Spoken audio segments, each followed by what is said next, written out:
प्रिय मित्रों, श्री कृष्ण जी की वाणी रात को सोने से पहले और सुबह उठने के बाद जरूर सुने। इसको सुनने से जीवन में काफ़ी लाभ होगा। वक्त कभी भी किसी इंसान का एक जैसा नहीं रहता। अगर आज वक्त बुरा है तो कल अच्छा भी होगा, और जब अच्छा वक्त होता है तो उसमें अहंकार नहीं करना चाहिए। कोई भी नहीं जानता अच्छा वक्त कब बुरे वक्त में बदल जाए। रहते जीवन में कुछ खुशियाँ अचानक मिल जाती हैं, लेकिन कुछ खुशियाँ बहुत मेहनत करने से ही मिलती हैं। परंतु जो खुशियाँ अचानक परमात्मा की ओर से मिलती हैं, फिर हम परमात्मा को धन्यवाद भी नहीं करते। हमारे पास परमात्मा को धन्यवाद कहने का वक्त ही नहीं होता। व्यक्ति अपने जीवन में इतना व्यस्त है कि वो अपने सुखों की गिनती करने में ही लगा रहता है। वो उन चीज़ों की लगातार गिनती करता रहता है जो उसके पास है ही नहीं। उसे तो यह भी पता नहीं कि सब कुछ छोड़ छाड़ कर उसे अगले सफ़र के लिए निकलना है। श्री कृष्ण जी कहते हैं, तुम क्या लाए थे जो तुम रोते हो? तुम्हारा क्या गया जो तुमने खो दिया? पैदा किया जो नाश हो गया? ना तुम कुछ लेकर आए थे, जो भी लिया यहीं से लिया, यहीं पर दिया। खाली हाथ आए थे और खाली हाथ ही जाना है। लेकिन उसे यह नहीं पता कि सब कुछ भूलकर और सब छोड़कर अगले सफ़र पर निकलना होगा। फिर श्री कृष्ण जी कहते हैं, तुम क्या लाए थे जो तुमने खो दिया? जो तुम रोते हो, तुम्हारा क्या गया? तुमने क्या खो दिया? और तुमने क्या पैदा किया था जो नाश हो गया? ना तुम कुछ लेकर आए थे और ना तुम कुछ लेकर जाओगे। जो लिया यहीं से लिया। हाथ आए थे और खाली हाथ ही जाना है। कृपया आप हमारी वीडियो को लाइक करें और हमारे चैनल को प्लीज़ सब्सक्राइब करें। साथ साथ नोटिफिकेशन बेल को भी दबाएं। आपका एक सब्सक्राइब हमें बहुत मोटिवेट करता है। जो आज तुम्हारा है वो कल किसी और का होगा और परसों किसी और का होगा। तुम बेकार में इसे अपना समझकर खुश हो रहे हो। बस यही तुम्हारे दुखों का कारण है।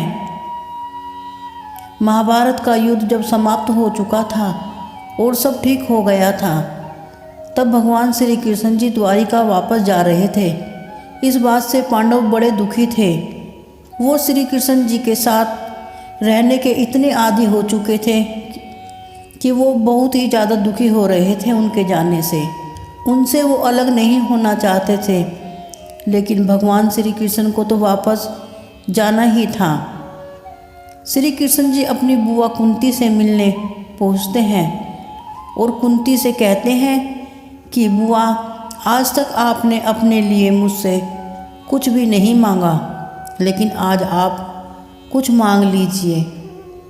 मैं तुम्हें कुछ देना चाहता हूँ। इस पर कुंती की आंखों में पानी आ गया और आंखों में पानी भरकर कहने लगी, अगर मुझे कुछ देना ही है तो हे कृष्ण, मुझे दुख दे दो। इस बात पर श्री कृष्ण जी ने पूछा कि बुआ, आपको दुख ही क्यों चाहिए? मुझसे आप और कुछ मांग लो। कुंती ने उत्तर दिया कि जब जीवन में दुख रहता है तभी तुम्हारा ध्यान रहता है। सुख में तो कोई भी तुम्हें भूल जाता है। इसीलिए मुझे दुख चाहिए जिससे तुम मुझे हर वक्त याद आते रहो। मैं हमेशा मन में सदैव तुम्हारा ध्यान करती रहूं। श्री कृष्ण जी कहते हैं कि जो भी भक्त मुझे सच्चे मन से मुझे याद करेगा, मैं उसे भवसागर से जरूर पार कर दूंगा। भगवान सारे दुखों को दूर करते हैं। जीवन मरण के चक्र से मुक्ति मिल जाती है।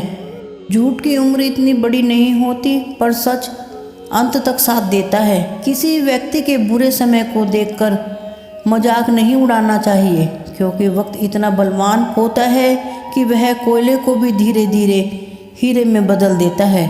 आज समय बुरा हो सकता है, लेकिन यह समय बहुत कुछ सिखा भी सकता है। इंसान प्रभु को दिल में जगह कैसे दे सकता है, जबकि उसके मन में धोखा और छल भरा हुआ है।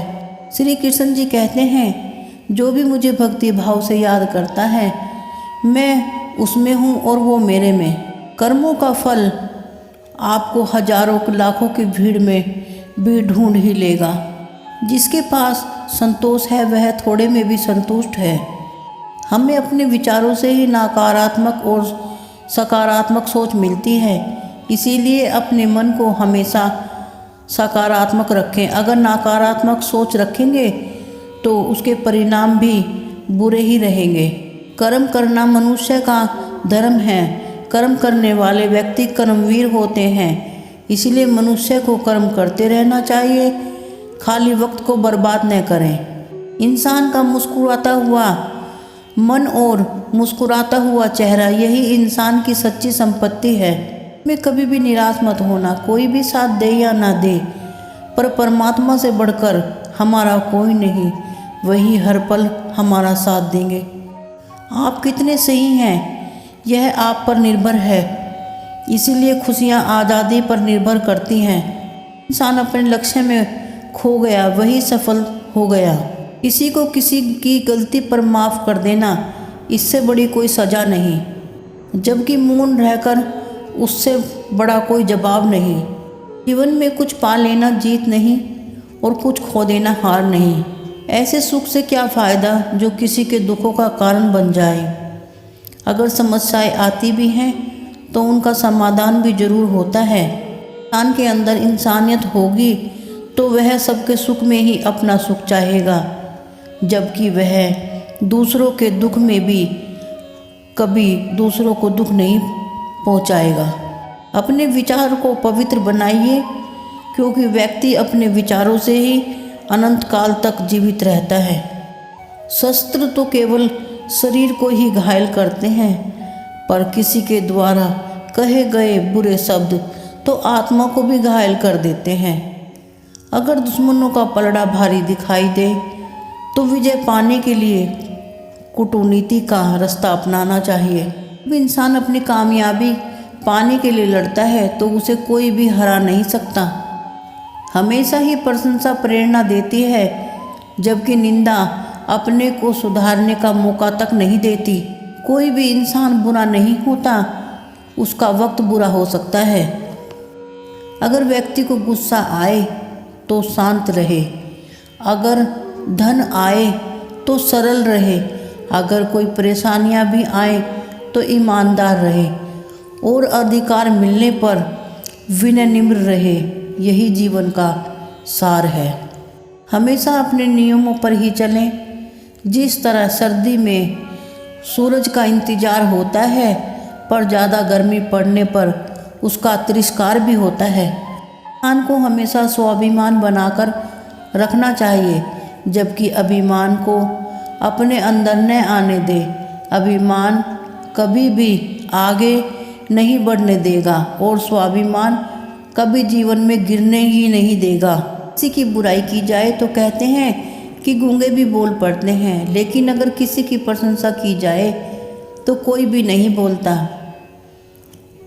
कोई भी सच्चा दिखने वाला इंसान जरूरी नहीं कि वह अच्छा ही हो। परखना सीखें, जैसे कोई भी चमकने वाली चीज़ सोना नहीं होती। उससे अपनी बुराइयों को छोड़कर अपना ध्यान भक्ति में लगाता है, तभी उसे प्रभु की कृपा मिलती है। जी कहते हैं, तू वही कर जो तू चाहता है, पर सच में होता तो वही है जो मैं चाहता हूँ। तू वही कर जो मैं चाहता हूँ, फिर वही होगा जो तू चाहता है। इस बात से कोई फर्क नहीं पड़ता, पर यह बात है कि हमने कितने पल मुस्कुरा के जिए और कितनों की खुशियों की वजह बन सके। अपने स्वाभिमान को बनाकर रखना चाहिए। कभी भी किसी के सामने गिड़गिड़ाने से सम्मान नहीं मिलता। हमारे जीवन में नकारात्मक विचार अगर हैं तो वो उतना ही हमारा पीछा करेंगे। अगर हम नकारात्मक को अपने जीवन में आने नहीं देंगे, तभी हम जीवन में आगे बढ़कर सफलता को प्राप्त कर सकते हैं और अच्छे भाग्य का निर्माण कर सकते हैं। भी बोलना 2 या 2.5 साल की उम्र में सीख ही लेता है, परंतु कब और कैसे बोलना है उसे पूरे जीवन भर समझ में नहीं आता, पर जिसे बोलना आ गया, कब और कहाँ कितना बोलना है और किस तरह से बोलना है, फिर तो उसे कामयाब होने से कोई भी नहीं रोक सकता।